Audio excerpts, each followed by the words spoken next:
Hey everybody, it's Emily back with another Grass River microclass. I'm hanging out on the fern loop today. Might be squinting into the camera a little bit, but it's a small price to pay for sitting in the beautiful sunshine. So today I want to talk to you guys about signs of striped skunks. Because this is the time of year when you are most likely to encounter skunk tracks, scat, and other signs, including the skunks themselves, because we are right in the thick of their mating season right now. So we're going to talk a little bit about some of their mating season behaviors, and then we'll also talk about what type of sign to look out for in terms of striped skunks. Okay, so skunks spend the winter in a state called torpor, which isn't quite true hibernation, but they definitely slow down their metabolism some, and they really spend most of the winter in their dens. The males are a little bit more likely than the females to come out and feed during mild spells, which is why the males only lose about 10% of their body weight in the winter, females lose 10 to 30%. But either way, when the skunks emerge in the spring, they go right about mating, and skunks can travel up to 2.5 miles a night looking for mates, sort of searching out the different burrows or den sites of other skunks in the area and sussing out the situation. So this is a lot more than they travel usually. So this early springtime is the time when you're most likely to encounter skunks. You're also unfortunately most likely to see them as roadkill, because they're just traveling far and wide, and they also will travel more during the day at this time of year, so keep your eye out. You might see a live skunk. So now let's talk about what to look for in terms of, if you don't see a live skunk, what that skunk has left behind. So if you're lucky enough to find some tracks in the lingering snow or maybe in the muddy ground, here's what to look for if you have a hunch that it's a skunk. Skunks have 5 toes on both their front and their rear feet, so all 5 of those will register in the track, and they will not be splayed at all. Skunks' toes are actually partially fused together, so they're very much all toes pointing forward, no splay action happening. In the front track, you'll see a metacarpal pad, which is sort of analogous to like this part of our hand. Occasionally, there's a small, really reduced heel pad that shows up as like a little circle behind the metacarpal pad. If that part of the track, of the front track, shows up, the total track length will be about 2 inches. If that part doesn't show up, which it often doesn't, and you just see the metacarpal pad and the toes, it'll be about 1.25 inches in length. A really great thing to key in on for the front track is that skunks have really long front claws, and they use them for digging, especially for grubs in the ground. So look for claw marks that are really, that register far ahead of the toe pads. For the rear track, looks similar to the front track, except the heel pad will almost always register, which makes the skunk's front or rear track look sort of like a human foot, or like the rear track of a bear. Skunk tracks do actually resemble like mini bear tracks in the way that the front pad, often the heel pad doesn't, or the front track, the heel pad doesn't register all the way. And then the very foot-like rear track. The rear claws will register, but they won't, those pinpricks of points where the claws are registering won't be as far in front of the toes as they are on the front tracks.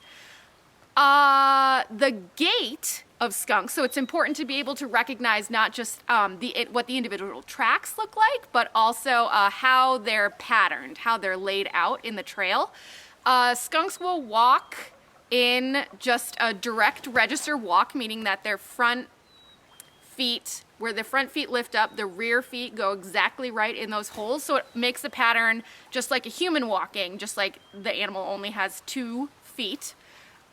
So look for that when the animal's walking in deep snow, because of course it's easier to place a foot in somebody else's or your previous track when you're walking in deep snow. In open spaces where there's not a lot of cover, look for skunk tracks being patterned in a lope. And so they'll use a lope to kind of travel more quickly across those more exposed areas where they might be more vulnerable. So lopes, on the ground, the pattern they leave behind is sort of like a group of 4 tracks and then a space where the animal sort of jumped, and then a group of another 4 tracks where all the feet land, and then a space and another 4 tracks. And then when they're not walking in deep snow, but they're also under some cover, they will walk just sort of in a either direct register walk or a walk where maybe the rear feet might land a little bit in front of the front feet. But look for lopes or walks in terms of the gait pattern. So of course, another thing skunks might leave behind in their travels is scat. So in terms of size, skunk scat is about the diameter of a house cat scat, so like 3/8 to 7/8 of an inch, if you can picture that. 2 to 4, sometimes 5 inches long. Usually has really blunt ends. And oddly, it breaks apart really easily if you poke it with a stick or something, which I think has to do with the fact that especially in the late spring, summer into fall, skunk scat contains a lot of insect exoskeletons that sort of make it kind of granular and break up easily. My favorite thing about skunk scat though is that it's really almost sort of sparkly or glittery because of all of those insect exoskeletons. So you can think of like beetle wings in there reflecting a lot of light. The fact that skunks eat a lot of insects also, and a lot of beetles, also makes their scat often really dark. So look for dark, that general size, blunt ends, and breaks apart easily, and sometimes sparkly.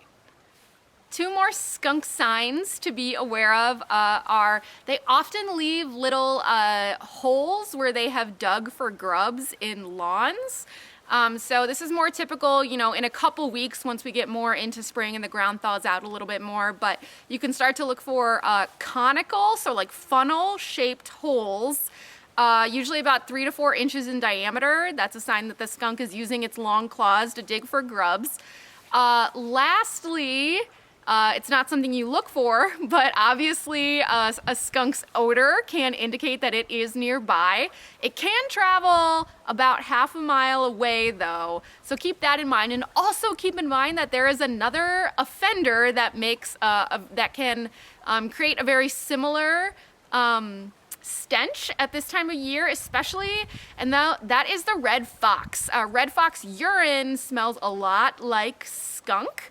And red foxes are scent marking like crazy right now and back in February as they stake out their territory in preparation for mating. Okay, so hopefully you have a good idea of what to look for in terms of skunks. If you can't tell, you know, skunks are obviously a very maligned creature, but I love them. I always root for the underdog. I mean, sparkly scat. It's awesome.